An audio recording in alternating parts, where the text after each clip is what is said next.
আসসালামু আলাইকুম। প্যানে তেল দিয়ে দিলাম। তেলটা গরম হয়ে আসলে পেঁয়াজ কুচি দিয়ে দিয়েছি। দিয়ে একটু ভালো করে একটু নেড়েচেড়ে ভেজে নেব। একটু ভাজা হয়ে আসলে কাঁচামরিচ দিয়ে দিব। দিয়ে আর একটু মথে নেব পেঁয়াজটা।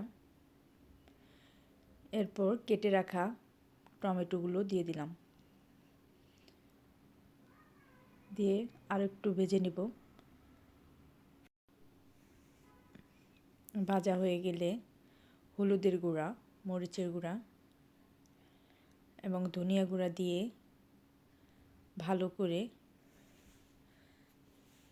পেঁয়াজটা কষিয়ে নিব। মতো লবণ।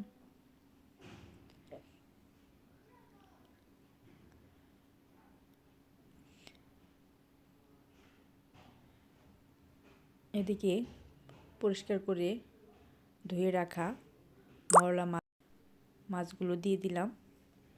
পেঁয়াজ টমেটোর সাথে আর একটু নেড়েচেড়ে একটু কষিয়ে নিব, আলতো আলতো করে নেড়ে।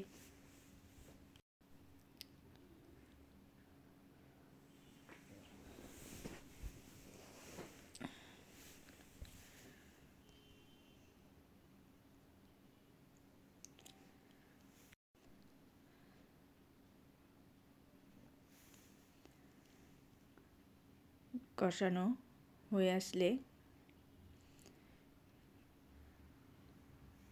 পানি দিয়ে দিব ঝোলের জন্য। হালকা করে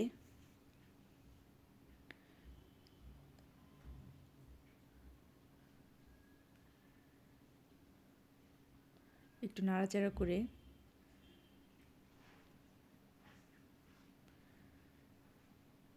ঢাকনা দিয়ে ঢেকে দেব।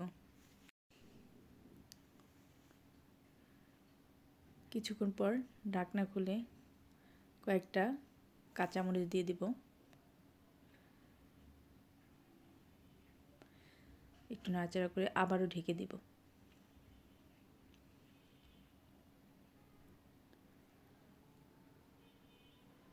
ঢাকনা খুলে ধনিয়া কুচি পাতাগুলো পাতা দিয়ে আরেকটু নেড়েচেড়ে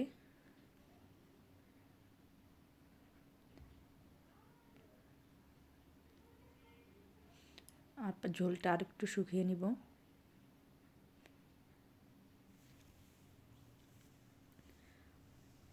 আবারও ঢাকনা দিয়ে ঢেকে দেব। কিছুক্ষণ পর আবার ঢাকনা খুলে হয়ে গেল আমার মরলা মাছের চচ্চড়ি।